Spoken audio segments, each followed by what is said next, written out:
welcome to my channel. Today I want to talk about something that happened to me just a little bit over a week ago. So I have 3 cats and I lost one of my cats. One of my cats went missing just over a week ago. It was a really traumatic experience. It was really stressful. It was really sad, and it was just a horrible experience. So I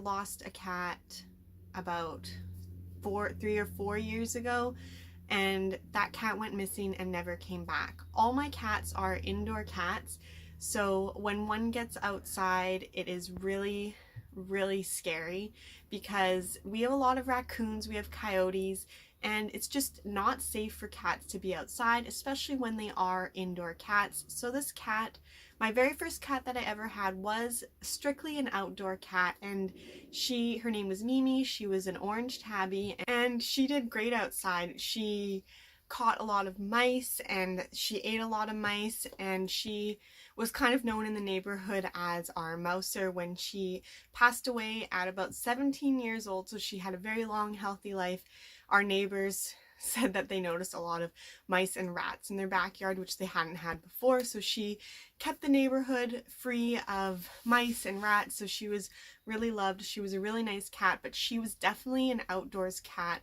and she didn't like to cuddle. She didn't really like to be pet. We couldn't really touch her at all. So it was a very different experience from the cats that I had after her. So my next cat named was Chiba. She was an indoor cat, and I did let her outside when I was outside in the backyard or when I was with her outside. She wasn't on a leash or anything, but she didn't really leave the yard. If you see a tail here, that's my dog Penny. Penny, come here. Come. You want to say hi? No, she just stares at me. So she was about 10 years old. It was February, and it was late at night. We had the window open, and she ran out the window. The window was open only for like less than a minute, and she just dashed out that window, and she was gone in the middle of the night. And I didn't go out looking for her right away. I thought, oh, she'll come back, because she doesn't go far. She never left the yard, even though she never went out at night. I should have, looking back, I should have gone out and looked for her right away, but it was late, I was tired, I was already in bed, and I didn't. And she never came back. I waited 24 hours. I kind of looked around the neighborhood, called her name a bit, not too much, and in 24 hours I notified a local shelter and that stuff that she was missing. I made some posters, I handed them out to some of the surrounding houses and things like that, and nothing, never heard anything, nothing at all. And she never came back. It was a really hard time for me, of course, but so fast forward now 3-4 years later, and my cat, who isn't yet 2, he's almost 2, it was maybe 7 p.m. at night, so it was still light out because it is summer, and we had someone come to the door. I opened the door for them, spoke to them, and my cat ran out as we were talking. And I babysit or dog sit dogs, and they were actually dropping off a dog, and this dog, I usually put the cats in another room, but I don't know, I couldn't find them, or they came unexpectedly, and ooh, a fly just went by. Okay, and the cat ran through the door, and the dog that they were dropping off chased him, and he jumped over the fence. So he was spooked and jumped over the fence.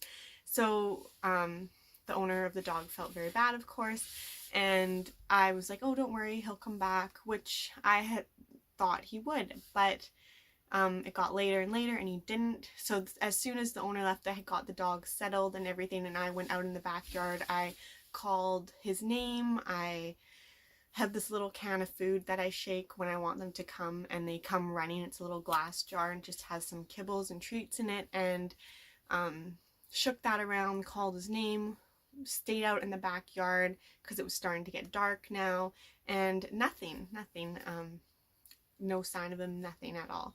And I was worried at this point because it was late, it was nighttime, He never goes out at night. He doesn't leave the yard. He doesn't go outside. Strictly indoor cat.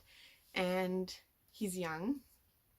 He's male. He is spayed, so I didn't worry about him wanting to leave because he's a young male. And yeah, it was scary. So my point of this whole story is to let you know what to do when your cat goes missing. So he did end up coming back. It was over 24 hours, but we were very active and really got on top of this. Now, I've worked with shelters, and we were kind of told what to do when a cat goes missing. I've fostered cats, and we're taught this protocol. We have to call them right away. The first 24 hours that a cat goes missing, it is really critical. It is really important to take the steps, take action, and do something, because the first 24 hours your cat is more likely to be near, to be around, to be able to still hear you. And especially when cats are spooked, they can get lost easily. They kind of run and don't know where they end up, and then they're lost and they can't find their way back. So the first 24 hours are very important. So I didn't sleep that night really at all. I I walked around the neighborhood a few times, and I just kept calling his name, shaking that little thing of food, and just kept doing that. I walked around, so like a block surrounding my house. I kept doing that. I put my alarm on about an hour and an hour and a half, and it would ring, and I'd get up and go search flashlights in the backyard and the front yard, and then go do a quick walk around, calling the name, shaking the food. I felt like a creep, felt like I was trying to like rob the place. I had my neighbors at like 2-3 a.m. with a little flashlight, and it wasn't fun. So I didn't get any sleep that night because I was waking up about every hour and a half to go look, and there were no signs. So the next day, what I did was I put out a used litter box. So I put that in the area close to where I saw him jump the fence. So I put that down there, and this is a really important tip, because if they are lost, they can smell their own scent and find their way back if they have a litter box outside. I put out a little thing of food and some water. I put that a little bit away from the litter box. And I kept doing my search. I notified, so in the morning, so now he had been gone overnight, which was very, of course, unusual. It's an indoor cat, he never goes out, and especially at night. So I notified the local shelters. I called them and let them know my cat's missing. So make sure when you do this, make sure that you call the shelters, and also call the place, the vet, or wherever you got your cat tattooed or microchipped, and let them know, because if a shelter or someone finds your cat, the tattoo or the microchip is going to lead them back to the place where you got that done, and then they will hand off your information. So it's just better if they're notified. So call your local shelters. We have a Pet Finders website for our province in Canada, BC Pet Finders. So I notified them. They took the information, and they are really good at kind of spreading the word on social media. So I did that in my city, and the Facebook groups that possibly could maybe get the word out, I let them know. So I kind of let all these places know in your area. Do that. I did that right away in the morning. So he had been gone for about 14 hours now, 15 hours. I let them know, and then I made posters, and I let my neighbors know. So I took these posters, I just took a picture and did a brief description, missing cat, and left my phone number. Call me with any information, and I let my neighbors know. I showed them the picture and said, could you take this and call me if you see him in your backyard? So I let the surrounding houses know, and I left them with flyers. I did this with my boyfriend, and he took the day off work, and we went around, and then we just kept searching. So we just constantly went around calling his name, shaking the food. So we always came back to the house to check the litter, and we did this all day. And then when nighttime came, we did another really big search, and we had actually heard from our neighbor that they had seen a little black cat cross the road and go into the school field. We have a school very close to our house. So we started searching more around the school field and in that area, and made sure to put up posters in that area. We stuck them to like telephone poles and things like that in the area and around the school. And yeah, we actually had a few people call us and let us know that they think they've seen him in the area and things like that, which was really nice. With my other cat, I never had anyone call me or let me know or anything, so I really appreciated that. If you ever see signs or see a cat, call, even if it sounds like it's something really stupid or you're not sure, because I've seen those posters like, and I've thought, oh well, think I've seen that cat, but oh, that's, they wouldn't care. Yes, they care. Let them know. Because it was even really small things, it just gave a little bit of hope, and it felt good to know that there were other people out there with keeping an eye out for this cat. And so it was nighttime, it was dark again, and I needed to get some sleep because I hadn't slept at all. So we actually decided to put a baby monitor outside by the litter box. We had heard that someone had found their cat this way. Their cat returned to use the litter box and they heard them scratching in the baby monitor. So we did that. We had a baby monitor beside the bed and a baby monitor right beside the litter box outside. And I was a little worried that the distance was too long, but it was perfectly fine. And then we went to sleep. Again, I put my alarm, but I gave myself more than about an hour and a half to sleep. I put my alarm on 4 hours, and I was going to go out and look around again. Now, if you're looking for a lost cat, you want to look for your cat in the nighttime is when they're most active. Dawn, dusk, so early morning, early evening, when it just starts to get dark or just starts to get light, and in the middle of the night. Those are the times you're going to look. In the day, they're going to be most likely hiding under porches or under decks or in little bushes or corners, wherever they can get. They won't really be actively wandering around, especially if they're not used to being outside. So those are the best times to look, when it's dark and when it's dusk.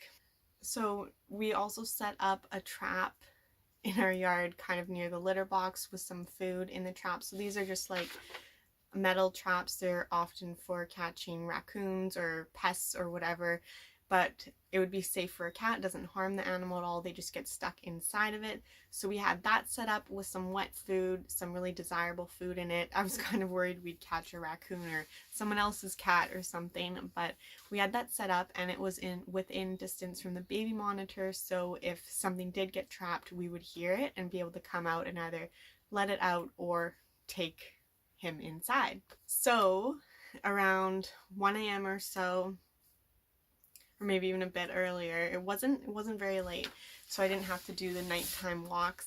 We were laying in bed, and on the baby monitor there was meowing. At first I thought it was just my other two cats meowing in the house.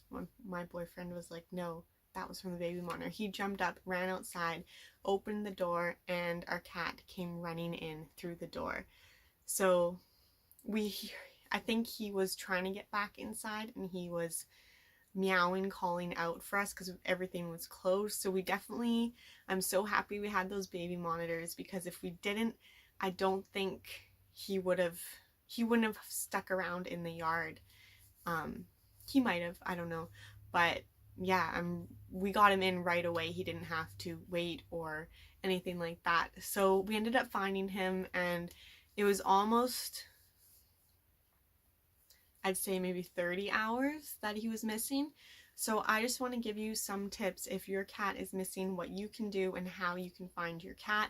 So the first 24 hours are critical. This is when you have to go searching and you have to go looking for your cat. Go around, call their names or name, shake food, and let your neighbors know. Let shelters know. So do a lot of active searching the first 24 hours. Dawn, dusk, nighttime, best times to search. Daytime, they'll most likely be hiding. Also at your home, put out the litter box, put out food, you can put out a trap. The baby monitors at night are a great idea so you can actually get some sleep. So for the first 24 hours, they're probably going to be close to home. And then after 24 hours, expand your search to about 4 to 5 block radius. And also, if during your search you do find your cat or you do see your cat, do not run up to your cat and try and grab them or be loud. Even though your cat is very comfortable with you, if they're an indoor cat, they're going to be very scared and very nervous. So you really, really don't want to spook your cat. And your cat, they kind of get like a little bit wild, even if they've only been out for 10 hours or so. If they're an indoor cat and they've been outside, yeah, you could really spook them. Even if they recognize you and know who you are and you have food, if you kind of charge at them or run at them, they're most likely going to run away.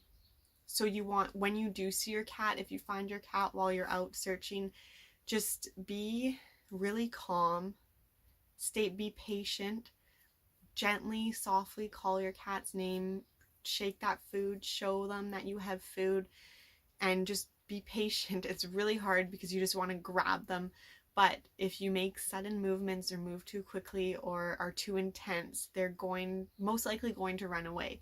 So let them come to you, and then once you get them, you can grab them by the scruff of their neck, or I've heard throw a towel or something over top of them and grab them, and then get them home or get them to safety as quickly as possible.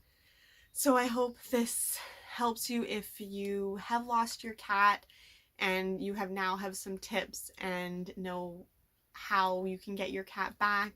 And I really hope you and your cat are reunited. I wish you all the best, and I wish your cat the best, and I hope that you never ever go through this experience of losing a cat.